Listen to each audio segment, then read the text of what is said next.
hanging out in Oswego on a Wednesday. Did 3 interviews here up at the John Colloca shop. And of course, we've been up here a couple times. Search his name on the channel. You'll find some interesting things that we did. We adjusted the valves, I remember one time. We've done some cool stuff like push so we'll make sure to search that. Of course, Oswego Speedway, Supers, all that stuff, and you can find it. He is 72 years old. He raced a pure stock a couple of times back in the 80s. Like a lot of people, as a kid, growing up around Oswego, everybody wanted to be there. They raced their bikes around and things like that.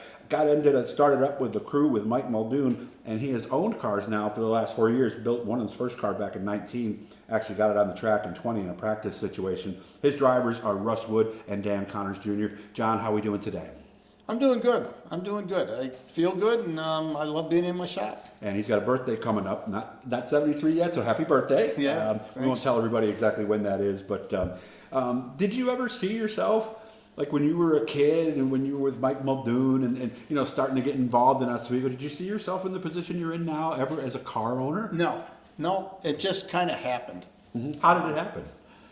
Well, I had a little bit of money that I could spend on that, and I wanted to race every week, and this is how it evolved. I wanted to race every week. I built a car for Doug Didero in 16, I believe it was. But anyways, he was only racing like once a month, sometimes twice a month, and it just wasn't enough. I wanted to race every week, so I built my own car. I didn't expect to get it on the track as soon as I did, but I had people help me out with the parts and stuff, and like the Counter Boys, they helped me with brakes and wheels, and Ray Graham, Vic Miller, they all helped, and it just, you know, it just got me done faster. Okay, because the first thing you told me you started doing, you did some welding for was it a team, a couple teams? Yeah, Mike Kabazinski, he was a childhood friend of mine, and he got into building stuff long before me. And he knew I could weld, and I did some welding for him and stuff like that, and that's about as far as it went. I mean, I went to the races every week, but I wasn't really on a crew. So the first time you were actually in with a crew was with Mike Muldoon? Yes, that's correct. What did you do? Did you have a specialty, something that was your job? The first time I went to work for him, I started welding on a new car for him. Oh, really? Yeah. Okay. Yep. And him and Jimmy Isaac were building it, and I kind of stepped in to help out. And, you know, I liked it, and he wanted me to go to track with him every week. And that's when that started. Okay. So what was your role there? I mean, were you there if they wrecked it? Were you doing tires? Yeah, I helped a little bit with tires. Not at first, but that kind of evolved. I'd help Jimmy go pick out the tires, and that wasn't hard back then. No? No, you just pick out today, the chalk marks and put them on the car. You know, we mounted them and put them on the car. You know, just anything that Mike wanted done, you know, here, do this, do that, and you did it. Is that car that you built, is that the one that's behind us now? Yeah. Okay. Yeah. How did you know what to do? I mean, I have always been amazed by what's the words I'm looking for here? The creativity and the actual work it takes to take a pile of tubing, cut it, notch it, weld it, turn it into a race car that does specific things. Did you have a pretty good idea of what you were doing, or did we have to change things after we got it out there? Oh, I've changed things on a few cars. That, you know, so this first car was not great the first couple times it was out there? No, it wasn't. It wasn't. My own car, some other cars that we built worked very good, but this was mine, and it just didn't. You know, it wasn't a rocket ship. Okay. And quite honestly, it still isn't a rocket ship that I would call, but we've got a lot of top 5 finishes. Actually, I've got 1 second place finish. Oh, it hasn't won yet? Nope. Oh, I didn't know that. I guess I just assumed that you had one. No. Okay. No. Did you do something wrong, or was it more just lack of knowledge? I don't want to say I did anything wrong, although I did cut the back of the car off it. Okay. Not last winter, but the winter before, and I went from torsion to coilovers on cantilevers. Okay. And one of the reasons I did that is it's tough to get the torsion bars that you want, and if you do get them that you want, they just cost a lot of money. And you know, I have some help with tires and stuff during the year, but to get all the torsion bars I want, it just cost me too much money. So I was racing against cars that were beating me with cantilevers and coilovers. Time to move. And Yeah. Kind of what happened in modified racing. And sometimes they would tell me it was tough to know when the torsion bar would go bad. It wasn't a question of going bad, it's just a question of getting the sizes that you want. I see. Okay. All right. So- So as we look at this car now, obviously it's the time of the year. Will we go all the way down to the chassis? Will we strip it all the way down, Yeah, take the motor it'll- out, everything? Everything will come off the car. Now, what do you look for? Where do you start once you get it? Or are we checking everything out as we're taking it off? Well, mainly you check it as you're taking it off. You know, like you're taking all the oil lines off, the fuel lines and so on. That's usually the first thing you do. And I clean them and cap them and put them away. So Okay. when it's time to put the car back together, you just uncap them and put them on the car. Okay.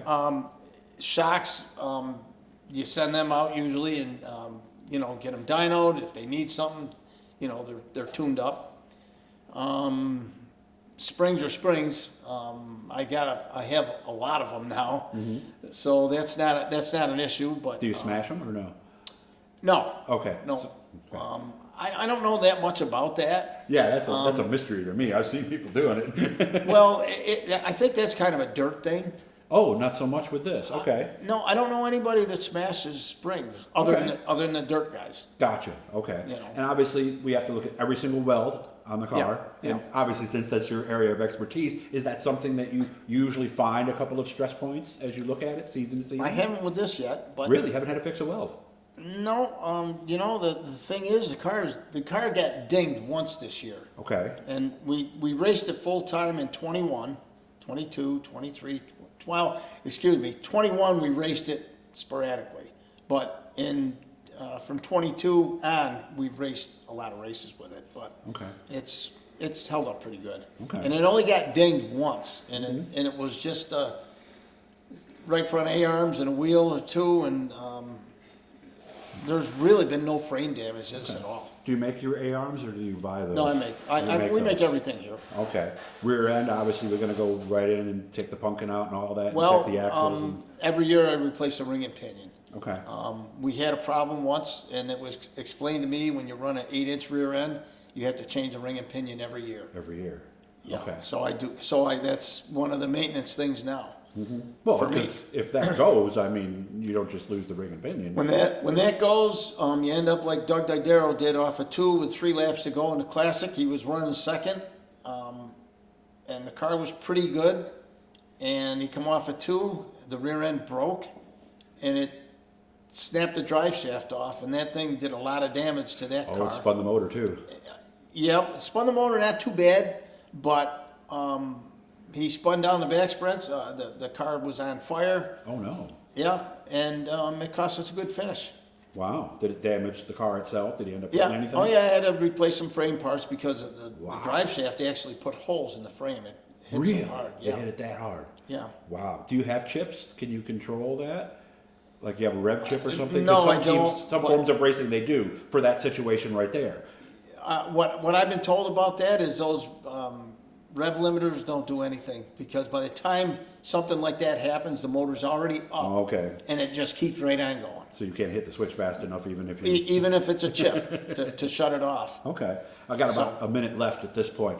So when are we going to start taking this thing apart? Well, I kind of have. There's a few things that I'm going to do, changes, hopefully to make the car better. Trying to get more traction always. Always. Yeah. And you know the maintenance things that I do, and hopefully you have a better year next year. Right. If you're doing something that you think my audience and the fans might be interested in, call me up like you did the last time when you were doing the valves, and we'll bring the camera up and, Yeah. and teach people stuff, okay? Yeah. Make sure to subscribe, guys. Turn on those notifications. We've got you all to have a very Merry Christmas. We hope we all are doing well. I know there's been a lot of us are sick in various ways, so we hope you all feel better. I always appreciate coming up and seeing you. You let me hang out here a couple times when I've been up here, Yep. so thanks for that, man. Well, thank you, Doug, for Alright, doing guys. this. It helps Supermodified racing. Yeah, and I love this stuff. I mean, these cars are still new to me, and I'm still Yeah. learning, and Yeah. I'm really enjoying it. So if you have a suggestion, any comments, please leave them down below. John, have a Merry Christmas and a happy birthday, sir. Thank you. And you too. Thank you.